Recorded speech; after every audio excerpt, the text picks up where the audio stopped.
Welcome back to the Two-Way Report. I am your host, Mike. Russian surplus guns and ammo are becoming more and more expensive. I know. Some of you are probably scratching your head now, asking, why should I care?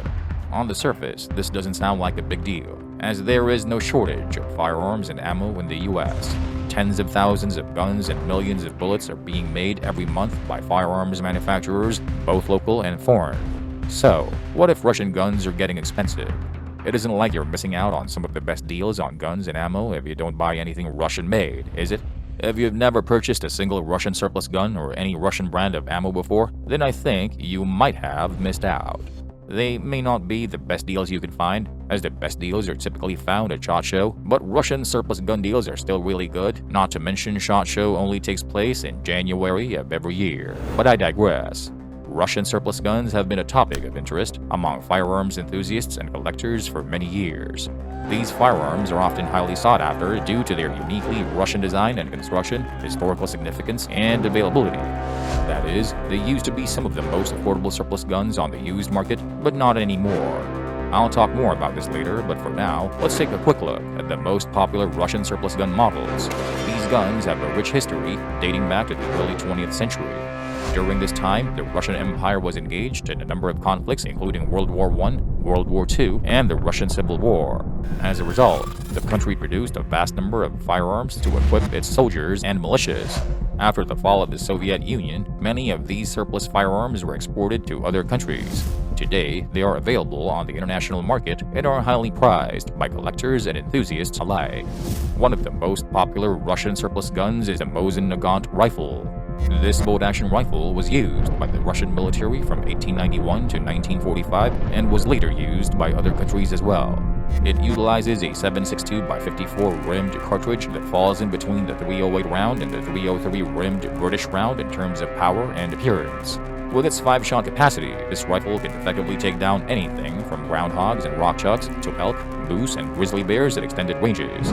Back in the late 90s, Mosin-Nagant rifles were selling for under $200 at gun shows, military surplus stores, and many gun shops, including models manufactured by Seiko in Finland, Remington, and even Westinghouse in the US. Another popular surplus firearm is the SKS rifle. This semi-automatic rifle was designed in the late 1940s and was used by the Soviet military until the early 1960s.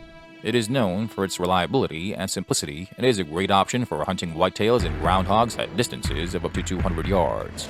Although many of the imported rifles were made in China, they were often available in new or like-new condition for around $100 in the early 2000s. Despite its 7.62x39 cartridge packing plenty of punch, the recoil of the SKS isn't bad. The only downside is that the stock may be a little short for some American riflemen. However, the installation of a recoil pad easily solves this issue. Surplus ammunition for the SKS used to be plentiful and relatively inexpensive, but today, not so much. Last but not the least is the AK-47, probably the most well-known Russian surplus firearm. This assault rifle was designed in the late 1940s and has been used by military forces around the world. It was originally designed to be a simple but dependable fully automatic firearm that could be produced rapidly and inexpensively, utilizing contemporary mass production techniques available in the Soviet Union in the 1940s. Its gas system is based on a long-stroke design that is typically known for its reliability in challenging situations. The rifle's gas piston is large, there is ample space between the moving parts, and its cartridge case is tapered, making it capable of withstanding significant amounts of dirt and debris without experiencing cycling failures. Other notable Russian surplus firearms include the Tokarev pistol, the Makarov pistol, and the Dragunov sniper rifle. Each of these firearms has its own unique history and design, making them highly prized by collectors and enthusiasts. While Russian surplus firearms used to be available at reasonable prices, these days, again, not so much. To make matters worse, some were poorly stored or maintained, leading to issues with rust, corrosion, or mechanical failure. Russian surplus guns are truly fascinating and a highly sought-after part of firearms history. From the Mosin-Nagant to the AK-47, these firearms offer a glimpse into the military conflicts and technological advancements of the past century. Unfortunately, that bit I said earlier about availability doesn't apply to Russian surplus guns anymore. Why? Well, it's because of the Biden administration's decision to ban the import of Russian guns and ammo. The importation of Russian firearms and ammunition has been officially banned by the United States on the 20th of August, 2021. The Department of State cites the use of a biological weapon, the Novichok nerve agent, in the poisoning of Russian opposition figure Alexei Navalny in August 2020 as the reason for the ban, which is imposed under the Chemical and Biological Weapons Control and Warfare Elimination Act of 1991. The ban includes restrictions on permanent imports of specific Russian firearms with new and pending permit applications subject to denial.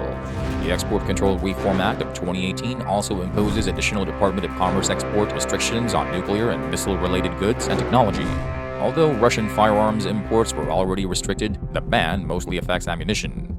However, it isn't clear why the ban was put in place if the aim was to punish Russia rather than the U.S. citizens. Ammo sales are a small portion of Russia's GDP, but a significant share of the U.S. ammo market. I personally think the current administration only used the ban to target American gun owners, who are already experiencing ammo shortages. The Biden administration is anti-Second Amendment, after all. But that's not all.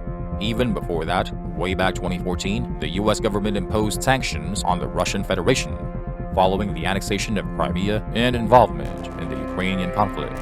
These sanctions were designed to target Russia's economy and prevent U.S. companies from doing businesses with certain Russian entities. Some Russian firearms and ammunition manufacturers were among those targeted. One of the most notable companies affected by these sanctions was Kalashnikov Concern, the producer of the AK-47 assault rifle. In 2014, the U.S. government placed sanctions on Kalashnikov Concern, preventing U.S. companies from doing businesses with the company. This included the importation of firearms and ammunition produced by the company. Since then, other Russian firearms and ammunition manufacturers have also been targeted by sanctions. For example, in 2018, the U.S. government imposed sanctions on the Russian company Tula Cartridge Works, which produces ammunition. The impact of these sanctions on the availability of Russian firearms and ammunition in the U.S. has been mixed. Very few companies have been able to find alternative suppliers. Others have reported difficulty in finding replacement sources. Additionally, some gun owners and enthusiasts have expressed concern about the impact of the sanction on the availability and pricing of certain types of firearms and ammunition. So, the long and short of everything I just talked about is, Russian surplus gun and ammo are becoming harder and harder and harder to come by. Now, I know some of you are probably asking at this point in the video, why should I care? I hear you, boys. This topic is so trivial that you're probably raising your eyebrows at this point. Were you clickbaited? Probably. If you're someone who's looking to buy a gun, then you probably don't care about Russian surplus guns and ammo becoming more and more expensive.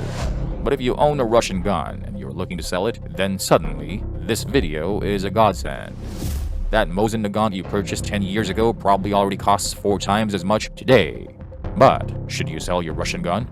I don't know about you, but I'm of the opinion that unless you're in the business of buying and selling used guns, or you're broke and you don't have anything else to sell, you should hold off on selling any of the guns you own for whatever reason, Russian-made or otherwise.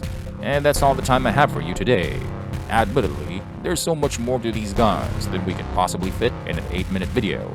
If you like this type of content, please help our channel grow by clicking on the like, share, and subscribe buttons.